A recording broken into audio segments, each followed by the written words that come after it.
Shalom, selamat pagi Bapak Ibu Saudara-saudara kasih dalam Tuhan.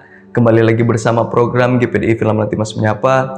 Sebelum kita melakukan aktivitas di sepanjang hari ini, mari sama-sama kita merenungi kebenaran firman Tuhan. Amos pasal yang kelima ayat yang ke-21 sampai 22. Dalam perikop mengatakan ibadah Israel dibenci Tuhan. Nah, Bapak Ibu Saudara kasih dalam Tuhan, kita tahu bersama ketika bangsa Israel keluar dari tanah Mesir, Tuhan memberikan perintah kepada Musa untuk menyampaikan kepada bangsa Israel bagaimana mereka harus beribadah kepada Tuhan. Dan kita tahu bersama di sana bahkan Tuhan memberikan perintah untuk menetapkan hari-hari raya kepada bangsa Israel yang harus dilakukan. Bapak Ibu Saudara kasih dalam Tuhan, bahkan ketika bangsa Israel jauh daripada Tuhan, Tuhan menyuruh mereka untuk datang beribadah kepada Tuhan. Karena ibadah adalah satu hal yang sangat penting bagi orang-orang percaya kepada Tuhan.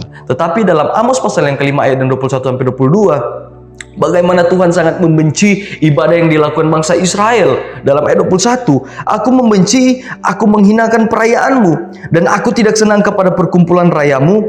Sungguh apabila kamu mempersembahkan kepadaku korban-korban bakaran dan korban-korban sajianmu, aku tidak suka, dan korban keselamatanmu berupa ternak yang tambun, aku tidak mau pandang. Jauhkanlah daripadaku keramaian nyanyianmu, lagu gambusmu tidak mau aku dengar. Bagaimana dalam Amos ini Tuhan sangat tidak senang dengan apa yang dilakukan bangsa Israel. Apa yang dilakukan ketika mereka mempersembahkan korban, ketika mereka datang beribadah kepada Tuhan. Firman Tuhan katakan Tuhan membenci, bahkan Tuhan menghinakan perayaan yang dilakukan bangsa Israel. Bagaimana kita bisa melihat Tuhan sangat membenci keadaan pada saat itu ketika bangsa Israel datang kepada Tuhan. Padahal kita tahu bersama ketika bangsa Israel datang kepada Tuhan, datang beribadah, ketika mereka datang mempersembahkan korban kepada Tuhan, Tuhan sungguh senang akan apa yang dilakukan bangsa Israel. Tetapi dalam Amos pasal yang kelima, bagaimana di sana Tuhan tidak senang, Tuhan membenci, bahkan Tuhan menghinakan perayaan yang dilakukan bangsa Israel. Apa yang dilakukan bangsa Israel sehingga Tuhan sangat tidak senang, sehingga Tuhan membenci dengan yang dilakukan bangsa Israel?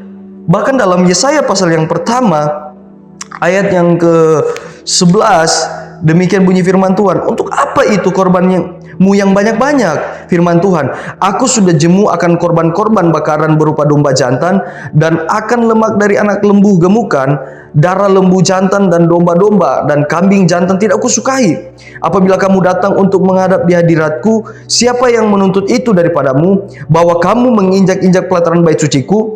Jangan lagi membawa persembahanmu yang tidak sungguh, sebab baunya adalah kejijikan bagiku. Kalau kamu merayakan bulan baru dan sabat, atau mengadakan pertemuan-pertemuan, aku tidak tahan melihatnya, karena perayaanmu itu penuh kejahatan. Nah, Bapak Ibu Saudara kasih dalam Tuhan, bahkan dalam Yesaya katakan dalam ayat yang ke-13, firman Tuhan katakan, sebab baunya adalah kejijikan bagiku. Bagaimana kita bisa melihat Tuhan sangat tidak senang ketika bangsa Israel datang mempersembahkan korban.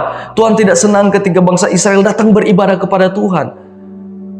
Tentu ada hal yang dilakukan bangsa Israel sehingga Tuhan tidak senang dengan apa yang dilakukan bangsa Israel. Dalam ayat yang ke-13, Yesaya pasal 1 ayat yang ke-13, firman Tuhan katakan, karena perayaanmu itu penuh kejahatan.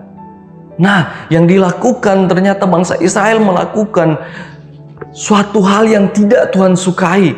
Mereka datang beribadah, mereka datang kepada Tuhan membawa korban. Tetapi ketika mereka keluar dari pelataran bait Allah, ketika mereka keluar dari bait Allah, mereka tetap melakukan hal yang sama. Mereka tetap melakukan dosa, mereka tetap melakukan kejahatan. Inilah gambaran di akhir-akhir ini pada kekristenan pada saat ini. Mereka hanya fokus ketika datang kepada Tuhan adalah suatu ibadah. Benar, ketika mereka datang kepada Tuhan mereka beribadah. Ketika mereka datang di tempat-tempat fellowship mereka beribadah. Tetapi apakah mereka keluar dari tempat-tempat ibadah, mereka tetap sama yang mempersembahkan korban kepada Tuhan? Ketika mereka keluar dari tempat ibadah, apakah mereka tetap melakukan sesuatu firman Tuhan ketika mereka datang kepada Tuhan? Dalam Roma katakan, Roma 12 ayat yang ke-1, firman Tuhan katakan,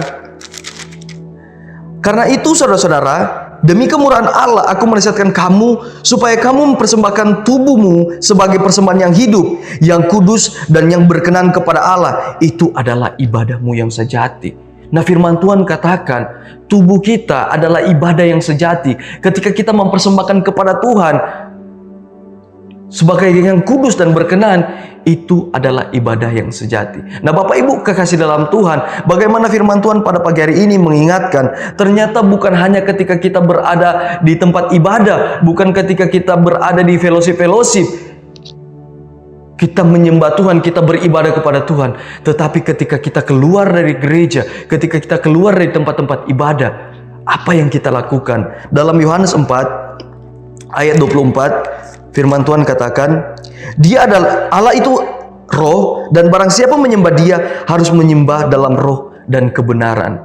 Firman Tuhan lebih jelas mengatakan menyembah Tuhan harus dengan kebenaran. Bukan hanya roh saja. Ketika kita datang di tempat ibadah, ketika kita menyembah Tuhan, ketika kita bersekutu dengan Tuhan secara pribadi, kita menyembah dengan roh, tetapi kita harus juga menyembah dalam roh dan kebenaran. Bapak Ibu Saudara kasih dalam Tuhan, firman Tuhan pada pagi hari ini mengingatkan kita bahwa tindakan berbicara lebih keras dari setiap kata-kata kita.